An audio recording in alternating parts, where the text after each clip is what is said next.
maa ngi leen di nuyu yéen ñëpp di wax ne tey dama leen a bëggoon a won nan ngeen mën a sécuriser seen modem wifi maanaam sécuriser ko bu baax ba nga xam ni ñi nga par exemple ñi nga bëggul ñu dugg ci daal ñi nga bëggul ñu connecté wu ci duñ ci mën a connecté wu.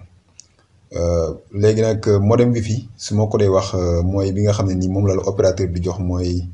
ki nga xam ne moo yor affaire internet par exemple opérateur la ko wooyu daal. léegi moom bu la joxee modem bi dafa am ñaari mot de passe yoo xam ne nii ñooy nekk ci modem wifi bi comme ni ma ko bindee nii premier mot de passe mooy mot de passe bi nga xam ne nii moo lay permettre nga mën a connecté wu ci modem bi pour configurer ko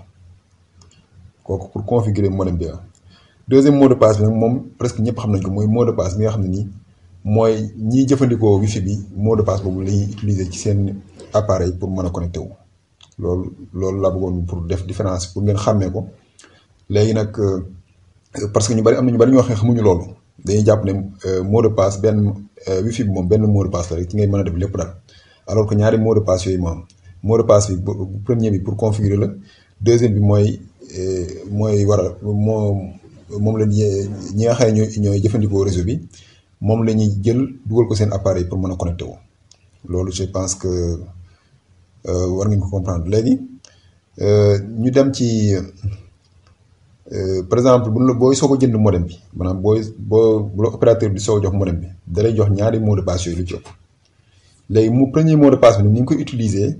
mooy boo ñëwee boo branché modem bi ba muy tàkk léegi da ngay connecté sa appareil bi nga yor par exemple bu dee ordinateur portable wala demee noonu la plupart du temps ordinateur portable boo ko yoree wala ordinateur bu mën doon rek. boo ko branché ci modem bi maanaam da nga koy connecté ak fil ci modem bi léegi soo connecté fil gi ci modem bi léegi da ngay mën a ñëw ci ordinateur bi dem ci navigateur dem ci kii bi dem ci en premier lieu dama leen di wan lii sax parce que loolu ñu bari opérateur bi sax mën naa xam ne numéro bi ngay dugal mais numéro boobu adresse IP lañ koy wax mais adresse IP boobu ñu bari xamuñu lan moo waral ñu lay wax ne moom ngay dugal léegi dinaa leen expliquer lan mooy waral léegi da ngay dem fii boo demee ci bu dee Windows ngay utiliser. da ngay dem fii ñu bind panneau de configuration fa ngay dem après nga dem centre réseau et partage voilà centre réseau et partage boo fa ñëwee nga dem ci modifier les paramètres de la carte nga xool carte bi nga xam ne nii moo connecté wu ci instant bi réseau bi nga xam ne ci nga nekk par exemple man sama réseau instant bii nii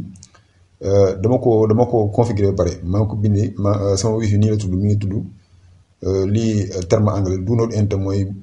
bul dugg daal loolu laa bind fii nii par exemple mooy sama nom wifi léegi loolu yëpp daal di ko expliquer après léegi da ngay ñëw fii def clic droit boo defee clic droit ci carte bi nga xam ne moo la connecté ci modem bi nga cliquer ci statut boo cliquer ci statut nga dem ci détail nga cliquer fii ñu bind détail boo cliquer fii ñu bind détail nga xool information yu bari mi ngi fii mais information bi bind passerelle par défaut foofu am na benn numéro bu fa nekk. numéro boobu noonu moo lay permettre nga mën a moom nga utiliser lu ci ëpp opérateur bi numéro boobu la jox mais comme ni ma ko wax dama naa lay expliquer pour ngeen xam numéro bi fan la jógee numéro bi fii la jógee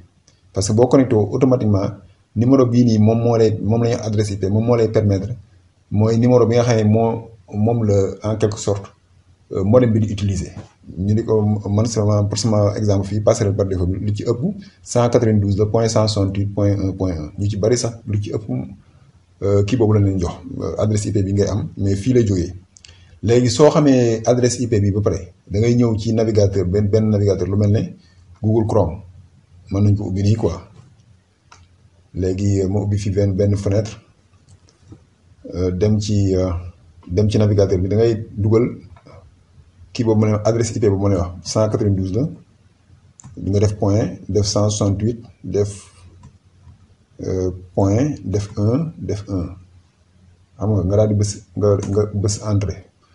automatiquement boo bësi entrée daf lay wan génneel interface modem bi gis nga nii interface modem bi dafa génneel modem bi Flybox la léegi bu la ko génneelee léegi nga dem fii nii pour exemple modem yi mën nañu wute nag interface yi mën nañu wute mais daanaka boo seetaanee vidéo bi yeneen yi mën nga dem fii ñu bind configuration nga def configuration nga cliquer léegi automatiquement daf lay demandé identifiant yi fii identifiant bi par défaut admin la mais opérateur bi en aucun cas dana la jox identifiant bi ak mot de passe léegi mot de passe bi mu la jox noonu moom ngay dugal fii nii léegi mot de passe boo ko dugalee après bu la neexee boo demee ba ci biir configuration da nga ko mën a changer léegi man ma ñëw nañ ñëw ma woon leen connecté wu naa ba pare léegi gis nga boo connecté woo nii la affaire bi interface bi ñëw léegi connecté wu naa ba pare léegi en premier lieu li ma leen di conseillé mooy mot de passe boobu nga xam ne nii moom la la opérateur bi jox pour nga mën a connecté wu configurer boobu ngay changer en premier lieu mot de passe boobu moom ngay changer léegi pour nga changer ko pour nga changer mot de passe bi da ngay ñëw fii ñu bind système nga dem fii ñu bind modifier le mot de passe gis nga lii mooy mot de passe système bi maanaam mot de passe bi nga xam ne moo lay permettre nga mën ko configurer léegi da ngay dugal mot de passe actuel dugal mot de passe bi nga xam ne ni moom nga bëgg a changer parce que dama lay conseiller nga changer ko parce que lii opérateur bi moo la ko jox nga changer ko daal di cliquer enregistrer man pour suma cas def naa loolu ba pare léegi su ngeen defee loolu ba pare ba changer mot de passe bi nga xam ne mooy permettre nga mën a dugg configurer système bi te mot de passe boobu lu ma leen conseillé mooy ngeen garder ko garder ko bu baax parce que nit bu ko yoree rek moom bu connecté woo ci sa wifi bi day mën a am possibilité pour configurer modem bi loolu ñu leen ci def très attention léegi su ñu defee loolu pare mot de passe bi ñu topp mooy mot de passe bi nga xam ne nii moom la ñiy jëfandikoo réseau bi moom la ñu utiliser pour mën a connecté wu léegi mot de passe boobu je pense que ñu bari xam nañ ko boobu pour nga changer ko da ngay ñëw fii ñu bind sécurité non da ngay ñëw fii ñu bind paramètre bi fi ngay dem bu dee cas bi nii boo fa cliquer automatiquement daf lay génneel fi nga mën a changer mot de passe bi léegi mot de passe fii la mën nga bu ko defee nga effacer mot de passe bi nga xam ne nii moom la opérateur bi jox nga changer ko daal di cliquer enregistrer après avant nga cliquer enregistrer dama lay conseiller tamit nga changer nom wifi bi gis na ni man sama nom wifi boo xoolee do not enter laa ko tuddee mais yow yaay xool nom wifi bi nga xam ne nii moo la arrangé nga def nom wifi boobu daal di cliquer enregistrer lii lépp def naa ko pare léegi boo defee loolu léegi troisième étape bi nga ñëw fii ci avancé léegi mooy pour nga kii maanaam cacher nom wifi bi maanaam wifi bi nga fexe ba képp koo xam ne mu ngi ci réseau bi mën na ko bañ a gis loolu ñu bari dañ koy def parce que système la boo xam ne tamit am na efficacité amul efficacité am na ñoo xam ne boo ko defee moom duñ mën a connecté wu mais am na ñi nga xam ne dañoo xarañ ci informatique même boo caché nom wifi boobu mën nañoo fexe ba découvrir ko mën cee connecté wu bu ko defee bu bu amee mot de passe bi dinañ ci mën a connecté wu léegi paramètre de sécurité bi fi nga cliqué après nga dem xool nom wifi bi nga xam ne nii moom laa yor fii mooy do not enter nga cliqué fa boo fa cliqué am na fu ñu bind fii nii dissimuler le réseau mooy fii boo ko coché maanaam réseau bi dootu génn par exemple ñi nekk ci sa alentour bu ñu amee appareil yoo xam ne mën naa connecté wu ci wifi ñoom duñ gis nom wifi moom la ñuy wax maanaam nga làq wifi bi quoi non caché non wifi bi loolu tamit benn mesure de sécurité la boo xam ne mën ngeen ko def mais nag inconvénient boo ko defee tamit képp koo xam ne dinaa connecté wu ci réseau bi bu boobaa il faut nga dugalal ko non seulement nom wifi bi il faut nga dugalal ko ci appareil ak mot de passe bi te loolu am na ñoo xam ne day xaw a compliqué ci ñoom duñ ko mën mais loolu mesure de sécurité la boo xam ne mën ngeen ko jëfandikoo. beneen mesure de sécurité bi nga xam ne moo gën a efficace mais ñu bari tamit dañu am problème peut-être pour mën koo def mooy li ñuy wax filtrage MAC nag moom moo nekk nii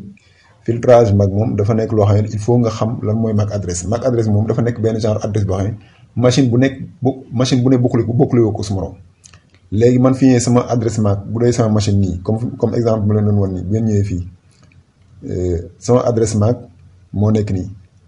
mooy fi mu bind adresse physique voilà léegi lii da nga koy jël nga soit nga dugal ko ci nga bind ko après boo demee filtrage MAC bi ndax nangu ci cliquer dafa am information yoo xam ne dafa sensible bëgguma ko wane quoi moo tax mais boo demee ci filtrage MAC après nga dugal adresse MAC bi mais adresse MAC comme ni ma la waxee rek léegi pour nga xam ko bu dee machine bi boo ñëwee centre réseau et partage donc mën a gis mooy fi mu bind fii adresse physique mooy chemin bi ma leen wanoon bu dee téléphone portable yi foofu tamit boo demee ci paramètre de réseau yi boo demee ci paramètre portable bi surtout bu dee portable Android yi boo demee fi mu bind paramètre de réseau da nga mën a boo gëstoo foofu da nga mën a gis loolu mooy adresse MAC bi nga jël adresse MAC bu ko defee da ngay sélectionné adresse MAC yi nga xam ne machine yi nga xam ni ñoom rek nga bëgg ñu connecté wu ci réseau bi léegi boo leen dugalee boo leen ajouté ci filtrage MAC bi yeneen machines yi ci des yëpp machine bu ñëw mën naa ñëw ba dugg sa réseau maanaam connecté wu ci dugal mot de passe am mais du am possibilité pour am accès internet parce que filtrage MAC bi moo koy arrêté moom mooy méthode bi nga xam ne moom laa jàpp ne moo gën a efficace. mais comme ni ma ko waxee rek sécurité à 100% moom ñu bari dañ ko wax sax sécurité à 100% amul fenn parce que même filtrage mag bi li muy efficace ci benn côté ni ma ko gisee am na ñoo xam ne ni xarañ goo xam ne ni mën nañ ko ñoom sax fexe ba bëtt filtrage mag boobu noonu def ay pexe moo tax daal. mais nag dama ne naa leen defal vidéo bu mel nii pour ñi nga xam ne nii par exemple dañoo am wifi te lu ci ëpp seen mot de passe ñeneen dañ koy am di ci connecté wu duñ ko xam ñoom bu ñu utiliser par exemple lu mel ne filtrage mag bi en même temps ñu caché seen no wifi maanaam làq no wifi bi nga xam ne kenn ko gis loolu ay mesures de sécurité yoo xam ne boo ko defee mën nga sa wifi daal mën na mucc ayib daal mën na ñu bari dutuñu am possibilité pour mën ci connecté wu donc loolu laa ne woon naa leen ko indil comme information ci vidéo bi di leen jaajëfal yi ñëpp.